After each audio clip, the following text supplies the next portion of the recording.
Hi guys, good evening. Can you all see me? Can you all hear me?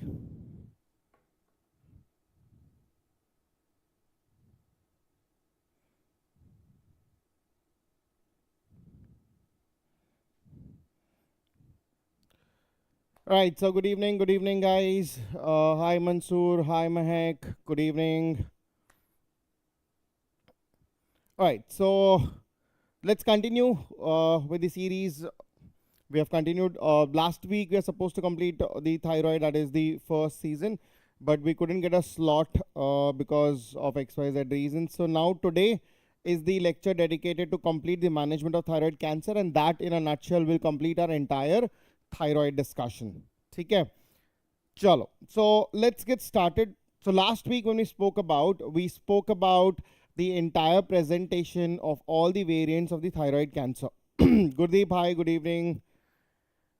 Right, good evening guys, good evening. Chalo, so let's concentrate on what we're supposed to do. Last week we spoke about the clinical presentation of thyroid malignancies. We spoke about how are they going to differentiate based upon the histopathological variants. Also, what are the specific features?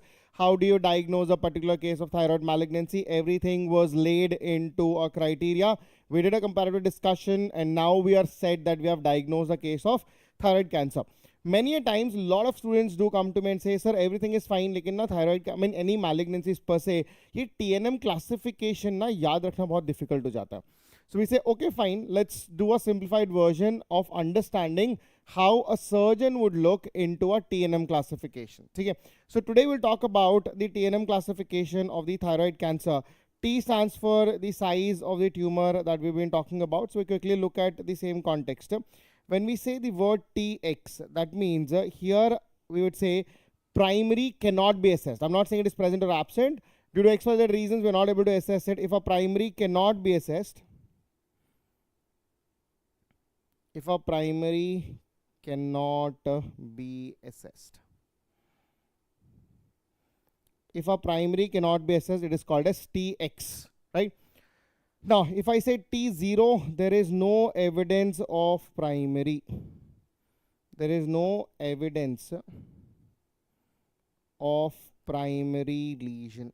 That means we did all radiological investigation. We could not find any specific site or any specific lesion that is present in the thyroid gland per se.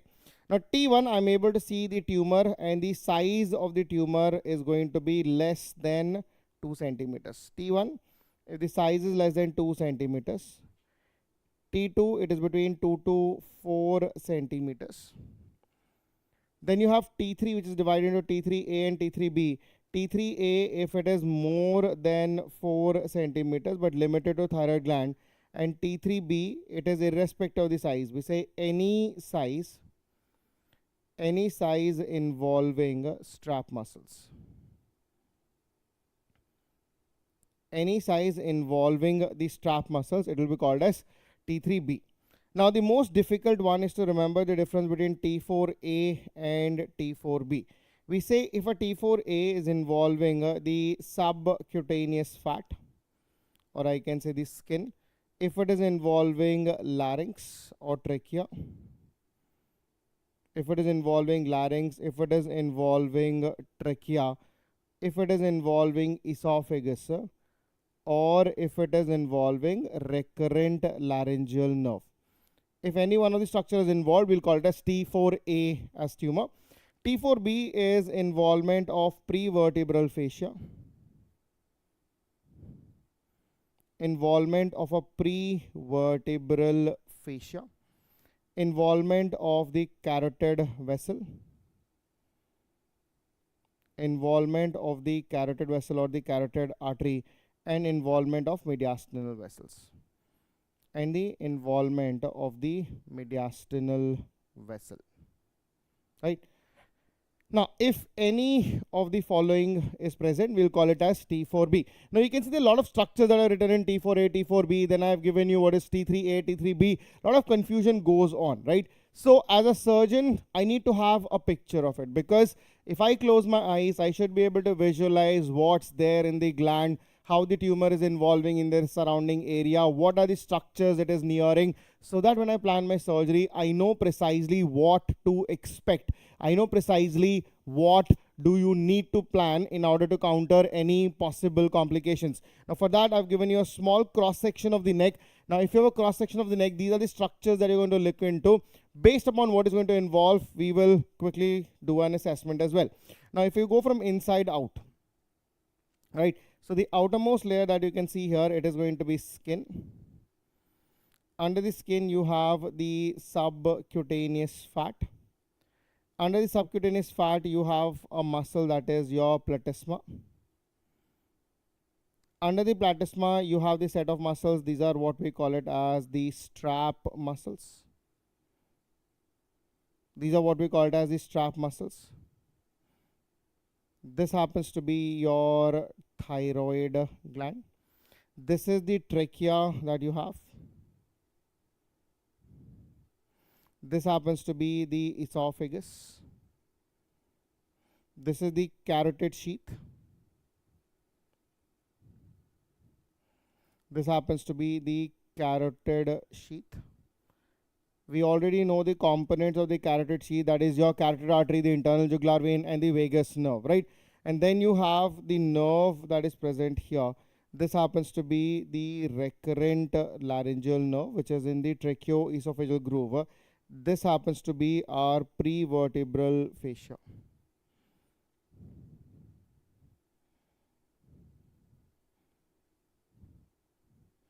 This happens to be the prevertebral fascia, right? So this is the cross section of the neck. So when you look at from outside to inside of the skin, the subcutaneous fat, the platysma, the strap muscles, thyroid, trachea, esophagus, rectal laryngeal nerve, the carotid sheath, the prevertebral fascia. Now, how do you put these into perspective? Now, we have the lesion that we're talking about, right?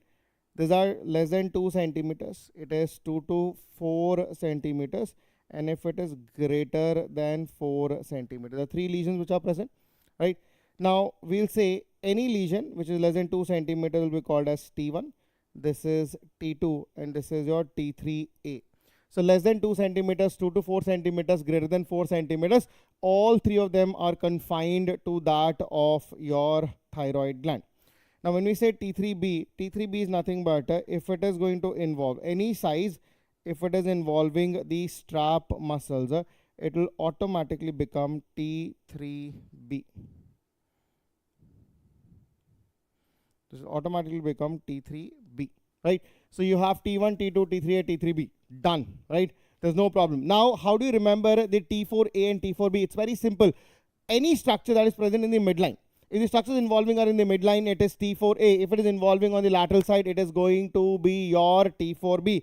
As simple as that. Now, for example, if you look at the tumor, if the tumor is here, if it is involving the subcutaneous fat, involving the trachea, involving the recurrent laryngeal, involving the esophagus, if any one of them is involved, which is right in the midline, we would simply call this as T4A. Would simply call this as a T4A. I'll make it more easier for us to understand. So this, any structure which is present in the midline, if it is tumor involving structures that are present in the midline, this would be called as T4A. On the other hand, if the structure is involved on the lateral side, that is your carotid sheath and the prevertebral fascia. If it is involving the carotid sheath and the prevertebral fascia, this will simply become T4B. This would simply become T4B, right? So rather than trying to remember it, right, like to mug it up, this is how in simple words you can remember the T classification of your thyroid cancer. T1 less than 2 centimeters, T2 is 2 to 4 centimeters, T3 is more than 4 centimeters confined to the thyroid gland, T3B is going to be involvement of strap muscles, T4 is involving the structures that are present in the midline, and T4B is going to be involving the lateral structures, which are the carotid vessel and the prevertebral fascia. If it goes deeper, it is going to be into your mediastinal vessels as well.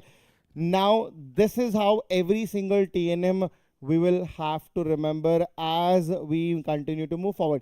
We will not try to mug it up any of the TNMs. We'll try to understand, we'll try to look at the structures around it. Now, as you can see, which is going to be easier? T1 is easier because it is very smaller. Now, as the T stage becomes more and more, obviously the surgical challenge also becomes difficult. Okay? So this is how you're going to look at in the context of the T staging of your thyroid cancer. Clear? Okay? So I hope everybody has gotten a grip of it. Can you move forward? Chalo.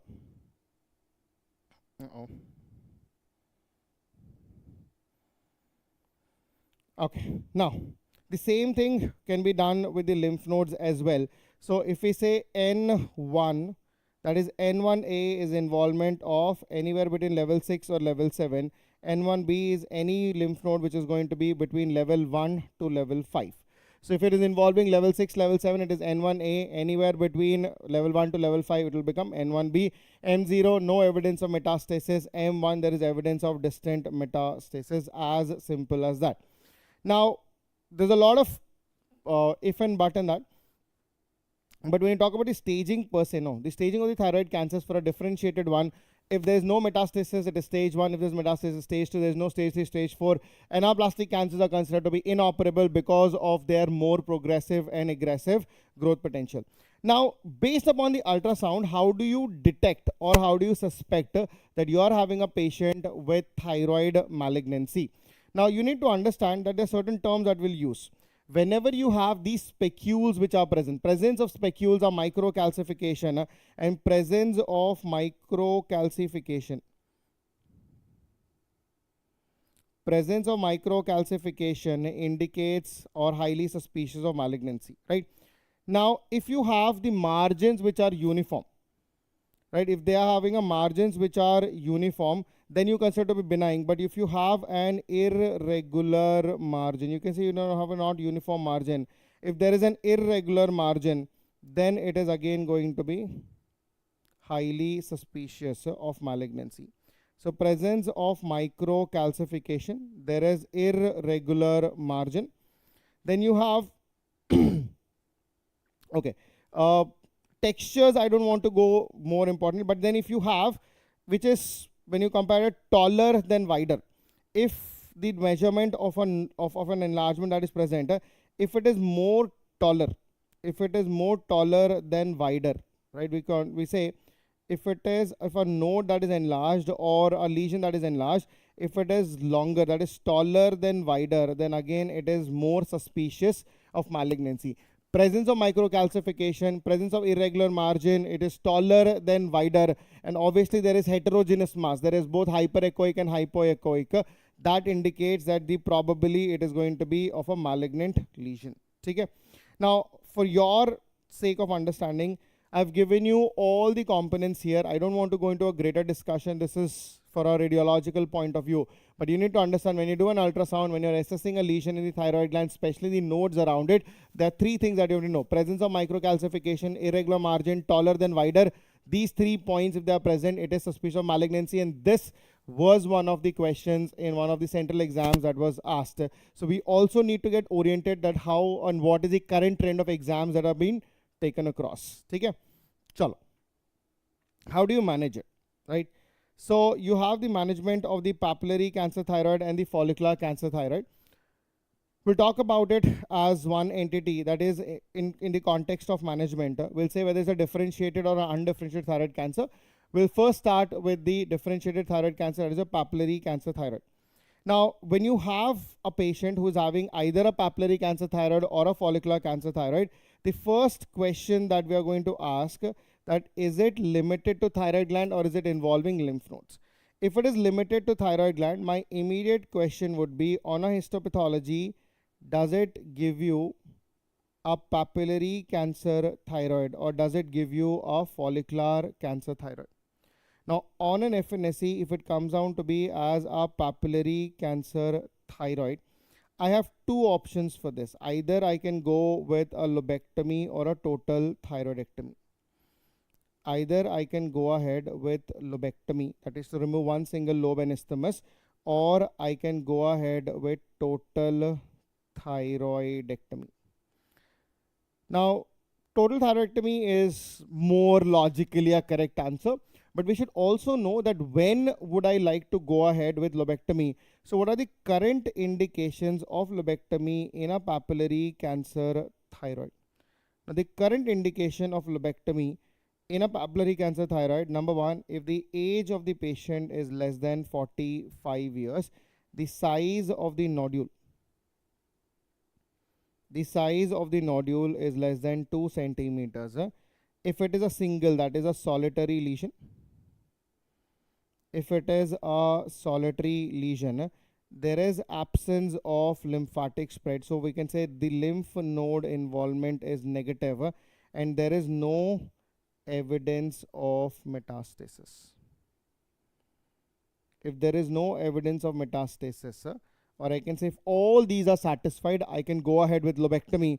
Otherwise, the only logical option that we have currently is going to be the total thyroidectomy, right? So you need to know that when would you like to choose it as lobectomy. The current indication for lobectomy is age less than 45, size less than 2 centimeters, solitary lesion, absence of lymph node involvement, and there should be no evidence of metastasis. Then I would go ahead with lobectomy. Otherwise, I have to go ahead with total thyroidectomy. For follicular cancer thyroid, we do not have such fancy options. If it is a proven follicular cancer thyroid, the best option that you can provide here would be of total thyroidectomy. It is going to be total thyroidectomy. Now here's the point. When we say about the thyroid malignancies or any head and neck malignancies, we are more worried about the lymphatic involvement. Now the question is, should you do a prophylactic lymph node dissection or not? The answer is quite simple, especially for differentiated thyroid cancers when there is no evidence of lymph node involvement radiologically or clinically. You do not need to go and remove the lymphatics, right? So I would say there is no role. As a note point, we can write down. Remember, there is no role of prophylactic. There is no role of the prophylactic lymph node dissection. Prophylactic lymph node dissection in differentiated thyroid cancer. By that we mean papillary cancer thyroid and the follicular cancer thyroid, right? So there's no role per se, right? As long as you do not have the logical or I can say clinical evidence or a radiological evidence of involvement of lymph nodes, I am not going to go and remove the lymph nodes just like that, right? So this is going to be on the context of the management of the differentiated thyroid cancers without any nodal involvement. Now, if the lymph nodes are involved, we will see whether it is involving the level 6 or is it involving anywhere between level 1 to 5, right? So we'll say if there is involvement, if it is involving level 6 group of lymph nodes or it is involving anywhere between level 1 to level 5 group of lymph nodes, right? So our present concern is to look at what level of lymph node it is going to involve. Is it going to be level 6 or is it going to be anywhere between level 1 to level 5, right? Now, if it is involving, if the involvement is there of the level 6, then you have to go ahead with central neck dissection. Then you have to go ahead with central neck dissection. If it is involving anywhere between level 1 to level 5, then you have to do a modified radical neck dissection. Then you have to perform the modified radical neck dissection, and this modified radical neck dissection is what we call it as MRND, right? This is what we call it as the MRND, that is a modified radical neck dissection. So involvement of level 6 group of lymph nodes. Involvement of the level 6 group of lymph nodes will only take you for central neck dissection, but involvement of anywhere between level 1 to level 5, you have to go ahead with modified radical neck dissection. I would take it for modified radical neck dissection, right? So these are with respect to involvement of level 6 and between level 1 to level 5 group of lymph nodes. I know you're thinking, what is this modified radical neck dissection? For that, you need to understand what is a radical neck dissection, right? So quickly talking about what do we mean by radical neck dissection. So when we use the word radical neck dissection, what are the structures that we are going to sacrifice or we are going to remove? So in a radical neck dissection, we are going to remove the first thing is going to be level 1 to level 5 group of lymph nodes.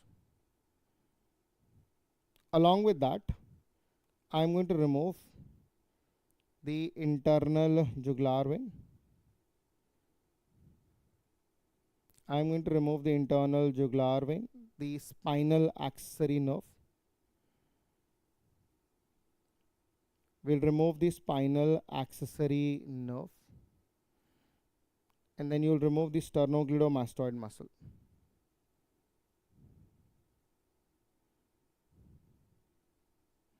We'll remove the sternocleidomastoid muscle.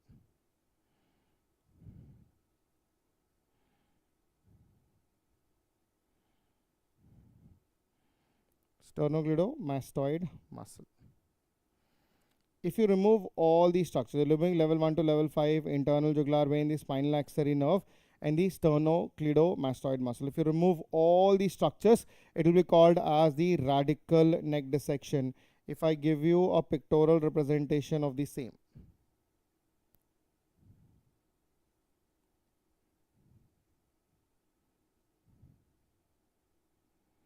Let's say this is the representation of our patient. This happens to be, let's say, the sternal notch is present.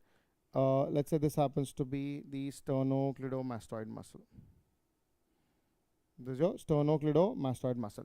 So here I'm going to remove level 1 to level 5 group of lymph nodes. So I'll remove level 1A, 1B, level 2, level 3, level 4, and you are going to remove level 5, right? So these are the lymph nodes you are removing. Then you have the nerve which is present here. This is the spinal accessory nerve which is going here. And then you have the vein which is traveling behind this. This is your internal jugular vein, right? So what are the structures that you're going to remove, right? If you highlight this, I'm removing all these lymph nodes. I'm removing this entire sternocleidomastoid muscle. I'm removing this internal jugular vein. I'm removing level 2, level 3, level 4, level 5 group of lymph nodes. And I'm also removing this area, that is of spinal accessory nerve. So if I highlight the whole course that we are going to remove, right? We're going to remove this entire region. So this is the plane of dissection that we are going to do. So that you remove all the lymph nodes, you remove the sternocleidomastoid muscle, you remove the spinal accessory nerve, as well as the internal jugular vein. This is what we call it as radical neck dissection. If you do whatever I've marked in this area, and if you remove all this, this is what we call it as radical neck dissection.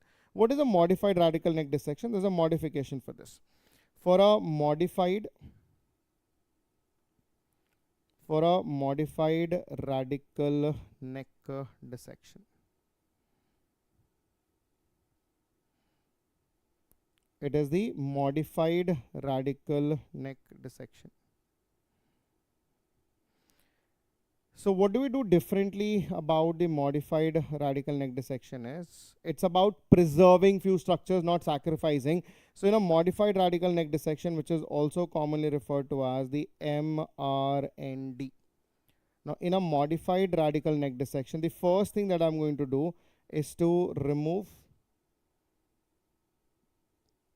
level 1 to level 5 group of lymph nodes. So this is the first thing that we are going to do, remove all the lymph nodes from level 1 to level 5. Now, based upon what we preserve, so after this we'll look at what are we going to preserve.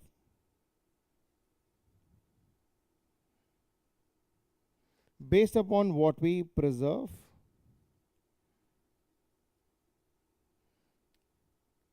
we are going to categorize them into following components. If you preserve spinal accessory nerve, it is type 1. If you preserve spinal axillary nerve and the internal jugular vein, it is type 2. If you preserve all three, spinal axillary nerve, internal jugular vein, and the sternocleidomastoid muscle, all these, then it will call it as type 3, right? So this is what we call it as, if you preserve the spinal axillary nerve alone, this is called as the type 1 modified radical neck dissection. If you preserve the spinal axillary nerve and the internal jugular vein, this is what we call it as a type 2 modified radical neck dissection. If you preserve all the three structures, this is what we call it as the type 3 modified radical neck dissection. Then we call it as type 3 modified radical neck dissection. So now we have a precise idea what is the difference between a radical neck dissection and a modified radical neck dissection. Radical neck dissection, you're removing all the structures. In modified radical neck dissection, I am removing level 1 to level 5 group of lymph nodes, but based upon what you preserve, your type 1, type 2, type 3. Type 1 you preserve spinal axillary nerve, type 2 you preserve spinal axillary nerve and internal jugular vein, type 3 you preserve spinal axillary nerve, internal jugular vein, as well as your sternocleidomastoid muscle. Okay? I hope everybody is clear with this concept, right? This is what is the basic difference between a radical neck dissection and a modified radical neck dissection. Okay? So now, when a patient came down to us with a differentiated thyroid cancer, we saw whether it's a papillary or a follicular cancer thyroid. Based upon that, we made our decision whether to do a hemi or a total thyroidectomy, and then we decided to do with the lymph nodes. Will you do a central neck dissection, or would you do a modified radical neck dissection? Now, once you have done all that, what you have not done until now is that you have not worked it up for the metastasis. There is no workup for your distant metastasis. Okay? Now, how are we going to go about it? Normally, I would do a radioactive iodine, that is with iodine 123, before the entire surgical component. Okay? Wherever you're doing a metastatic workup, we actually do it prior to the surgery. But in thyroid, what is happening? No. If you give a iodine before the surgery, because the gland is still present, all the iodine that you give is going to be taken up by the gland. So there is no, evidence of, and there is no space, or there's a lot of competition for the iodine where the gland takes up. So the rest of the body, even though there's metastasis, the iodine cannot be reached down there, because all that iodine that you gave, it is eaten up by the thyroid gland. In simple words, the gland, if it is present in the body, is so hungry that any time you give any form of iodine, it will be taken up by the gland, not by the distant metastasis or any other side.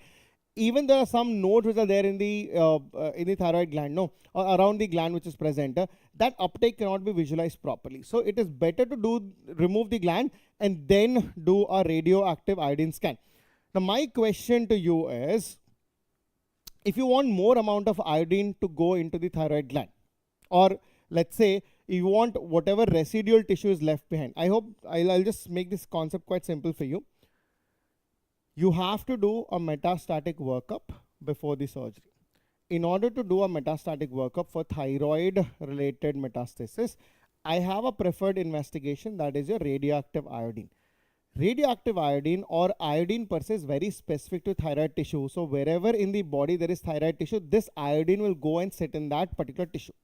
My problem is, without removing the native gland, that is the original thyroid gland, if I give radioactive iodine, the entire iodine will go and sit into the gland, because the gland is so hungry that it will take up all the iodine. You will not be able to visualize any other site of metastasis, because the gland has eaten up all the iodine. So my first criteria is to remove the gland and then give a radioactive iodine to see any residual tissues present or not.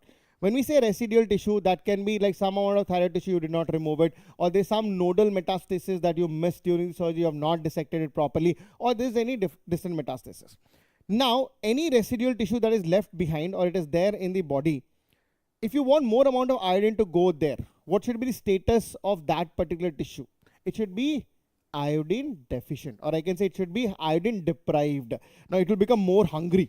Right? As it becomes more hungry, it will be waiting. It will be waiting. The minute the iodine you give, it will take up all the iodine, and that will become easier for us to visualize. The concept is very simple.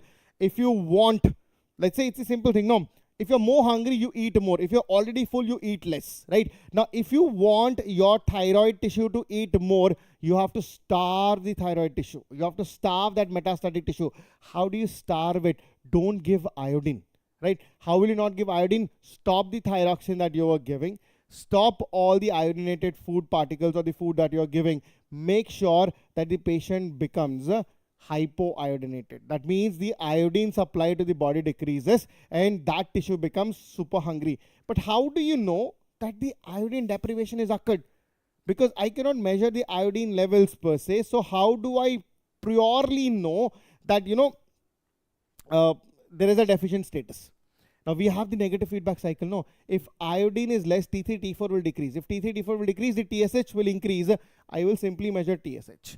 Now, based upon that, the current criteria says to do a whole body iodine scan, I need to have. So what is the criteria? The criteria for doing a whole body iodine scan post thyroidectomy for a thyroid cancer, I need to have a TSH. I need to have a TSH of more than 20 micro units per milliliter. It should be 20 micro units per liter is what is expected, is the level of your TSH. If it is less than that, that means it will not have an optimum take up. So you have to achieve this level. How do you achieve this level? By simply depriving the tissue which is there in the body of iodine. Now, once you have reached this, I'll give a whole body iodine scan. I can have two components or two different components that you can see. One, there would be no active uptake, or there will be presence of active uptake. So there is, if there is no active uptake, or if there is presence of active uptake anywhere in the body. Now, if there is no active uptake, you will say it's a good news for the patient. You will break the news to the patient. You will tell there is no active uptake, that indicates there is no residual tissue. There is no residual tissue. Now, if there is no residual tissue, it is a good news for the patient. My advice for the patient would be for a simple follow-up. Now, obviously, the patient will ask, sir, when should I come back for follow-up? The current guidelines for follow-up in a thyroid cancer says that ask the patient to come back after 6 months of your primary surgery. So, follow-up should be done after 6 months. Now, when a patient comes back for follow-up, if a patient comes back for follow-up after 6 months, what are you going to do? The first thing, I'll do the clinical examination of the neck. We will do a clinical examination of neck. We will perform the ultrasound of the neck to look for any new nodes or any enlargement. And the last thing that you would do is to measure the TSH levels. You will measure the TSH levels and obviously the thyroglobulin, which is more like a tumor marker, but it tells you about the recurrence, right? So we say the thyroglobulin, the thyroglobulin will tell me about the circulating free thyroid hormone. That can be because of new production, and that is only possible because of a residual tissue. Okay? So clinical examination of the neck, the ultrasound of the neck will do, then the TSH levels will measure, and we'll also look for thyroglobulin levels. So will the thyroid gland retract by doing this iodinated deprivation? Devrakash, in thyroid cancers, we're removing the thyroid gland. After the gland is removed, whatever residual tissue in the form of metastasis left behind, when you create that iodine deficient status, it is going to result in increase in TSH because of negative feedback. If you go back to a basic lecture, I told you whenever there's an iodine deprivation, there is always a compensatory enlargement of the gland to overcome all the deficient status. But these are metastatic tissues. They can also enlarge a bit, but then we are not doing it for the enlargement's sake. We are doing it for that deprivation to cause more iodine hunger. So when you provide that radioactive iodine, it is now going to go and seep into that particular tissue. So you'll have more active uptake, so which will give you a better orientation about the gland per se. So this is the follow-up status. Now the bad news. What is the bad news is if there is presence of an active uptake. If there is a presence of active uptake, this indicates presence of residual tissue. This indicates that is there is presence of a residual tissue.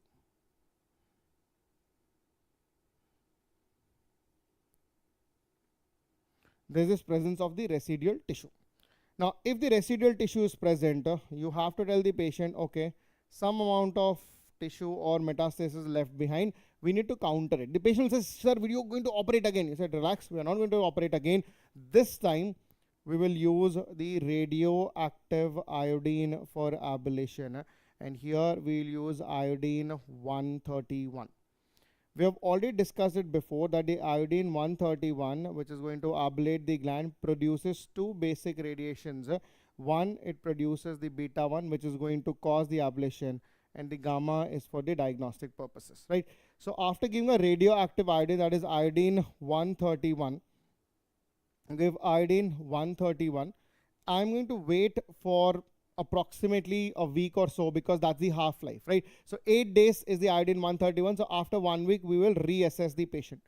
On the reassessment of iodine 131, we will see if there is presence of any residual tissue present, right? So after giving this, we'll wait for 2 weeks, that is 2 half-lives. After 2 weeks, I will do a whole body iodine scan again.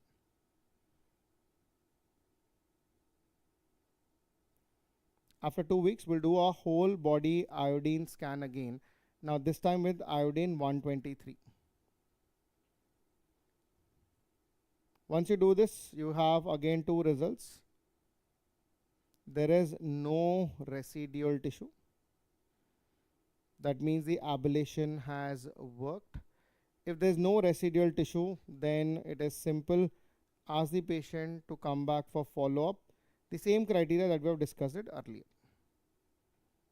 Right, so it's a follow-up criteria. You'll ask the patient to come back after 6 months and do the same clinical examination, same ultrasound of the neck, the TSH level, and the thyroglobulin levels, right? Now, if there is presence of residual tissue, so this is basically not responding to iodine, it is refractory. If it is not responding to this, then you have to go with external beam radiotherapy. We can go ahead with external beam radiotherapy. It is a targeted therapy to the lesion per se, and that lesion can be ablated. But again, once it is a refractory, no, the prognosis is not that great, right? So this is the entire scenario.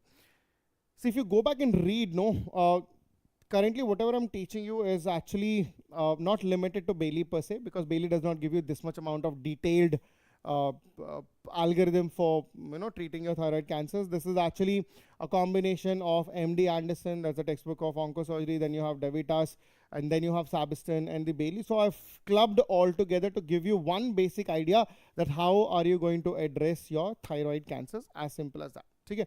So we started with the basic management of whether it's a differentiated or undifferentiated. Now, differentiated, we said it is papillary or follicular. We did the surgical component there. We did a lymph node dissection. We understood what is a radical, what is a modified radical neck dissection.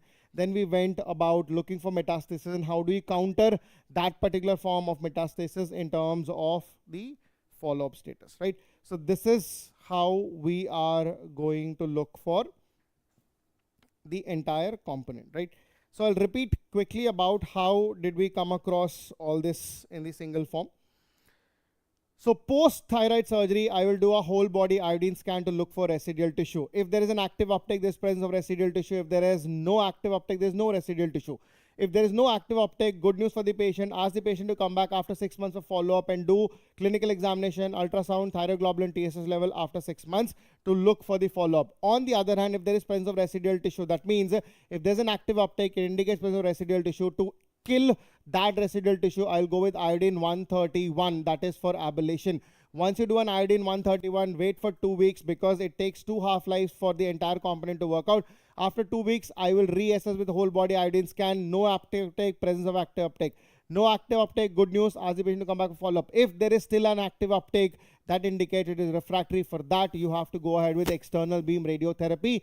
This is how you solve your particular components of post thyroidectomy, metastatic status of your thyroid gland. Clear? Chalo. Now, if you've understood the whole concept behind the malignancy status and its management, let's move a little bit forward towards the other rare malignancies and its management. So we'll be talking about the management of the anaplastic cancer and the medullary cancer thyroid. Now, usually we say the anaplastic cancers, these are inoperable. These are inoperable due to their advanced presentation. Due to their advanced presentation. Now, because these are inoperable, the best advice that I will do, it is going to be your palliative management. It is going to be a palliative management. It is going to be a palliative management. So it is inoperable due to an advanced presentation. You will go ahead with the palliative management. But if it is operable, for operable anaplastic cancer, I will go all guns blazing. I will do a total thyroidectomy. I will do a central neck dissection as well as a modified radical neck dissection, not taking not taking anything further than that. Clear? So this is in the terms of anaplastic cancers. Anaplastic cancers are inoperable, but if you're looking for the operable status, then it is going to be total thyroidectomy with central neck dissection, modified radical neck dissection. Sir, for thyroid surgery, the approach for transoral and transaxillary, how do we decide it? I told you, Mansoor, before also, if it is the cosmetic concern, so for malignancies, I'm not going to go transoral, transaxillary. It has to be a cervical approach. It is for benign lesions. And that too, if the patient has a cosmetic concern, transaxillary is better than transoral approach. Okay? Take that into consideration as well. Now, in the medullary cancer thyroid, you have the same decision making. We'll say whether it is limited to thyroid gland or is it involving the lymph nodes. Is it limited to thyroid gland? Is it limited to thyroid gland or it is involving lymph nodes? If there is lymph node involvement. Now, if it is limited to thyroid gland, then it has to be total thyroidectomy. It has to be a total thyroidectomy. Now, for this, we will do a prophylactic central neck dissection.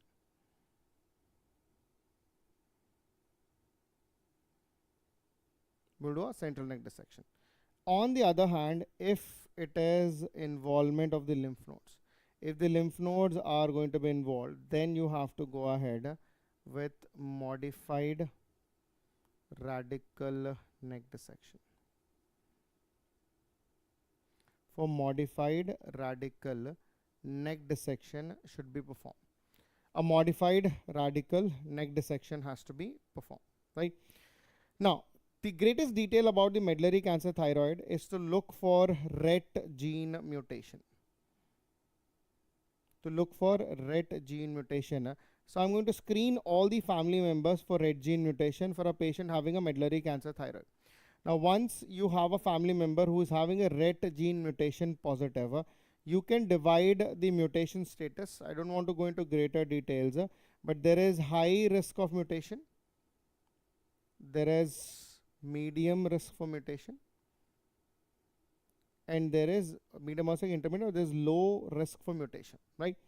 Now, if the RET gene mutations are positive, if the mutation status are positive and they are going to be categorized into high risk, medium and low risk, for these patients, you have to provide them with prophylactic thyroidectomy. So here we will give a prophylactic total thyroidectomy. We'll do a prophylactic total thyroidectomy.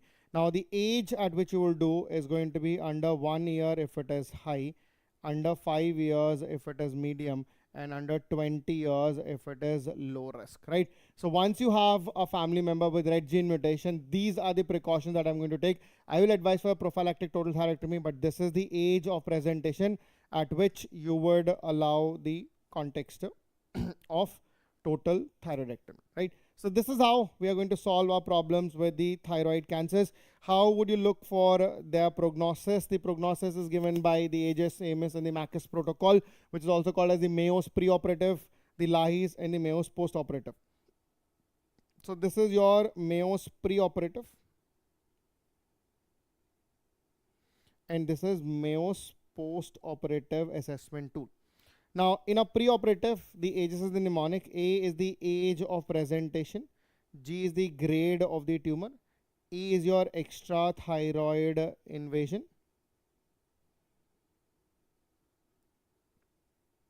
And S happens to be the size of the tumor. Now, Lahey's is the Ames method, that is again age of presentation, presence or status of metastasis. E is your extrathyroid extension. It is the extrathyroid extension. And S is the size of the lesion. MACIS postoperative, M stands for status of metastasis. A is the age of presentation. C stands for completeness of resection. C stands for completeness of resection. I, MACIS, I stands for the extrathyroid invasion. Extrathyroid invasion. And S stands for the size of the tumor. S stands for the size of the tumor, right? In simple words, age less than 45, low-grade tumors, absence of extrathyroid invasion, size less than 4 centimeters are considered to be a good prognostic markers, right? On the other hand, when you talk about completeness of resection, if there's an R0 margin, there is no tissue which is present at the edge of the specimen, it indicates that you have dissected it completely. Hence, it will be considered to be a good prognostic marker. And these are the components that we'll be looking in terms of your assessment tools, right? So this concludes our entire discussion on the thyroid. So this is the end of our season 1 of BLS. That is the first chapter we have done in toto. That is your thyroid. We started with the anatomy, we did the basic physiology, we did the basic goiter, we did all the benign lesions, we moved on to malignancy and their management, right? Every single doubt you have in thyroid, you know where to find your answers, right? If you have any other questions, feel free to bombard it. I am happy to answer there. If you have any queries, you know where to reach me out as well. We've been telling you again and again. If you have any questions, any queries, do reach us at the Instagram page. This is the surgery guy. This is by my name. You will find it, Dr. Sandeep Seeram Reddy.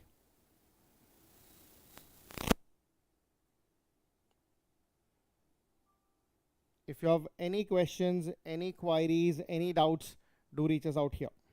Clear? So if any other doubts, any questions, anything that you want to ask, feel free to bombard it. Otherwise, that's it for today. Thank you so much for joining in. You've been very patient.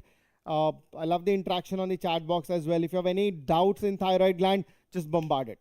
Now, what we'll do is, yes, there's another very important announcement. What we'll do is, because we have completed thyroid, I will post at least one post a day on the Instagram on thyroid. Clinical scenario, image, intraoperative images. I want you to be actively involved there and give me the answers so that we build up the series more further. What is there on the BLS season 2? Stay tuned. It will be an announcement. I'm sure you will enjoy it, and then we'll make it even more exciting, right? So with that, signing off. Thank you so much, guys. Thank you so much. Thank you, Mahek. If you have any questions, any queries, do reach us. Any problem, do let us know. Otherwise, thank you for today. We'll see you tomorrow, same time, 9 o'clock.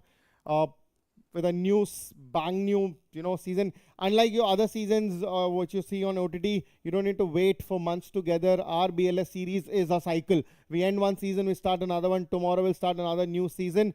So don't wait.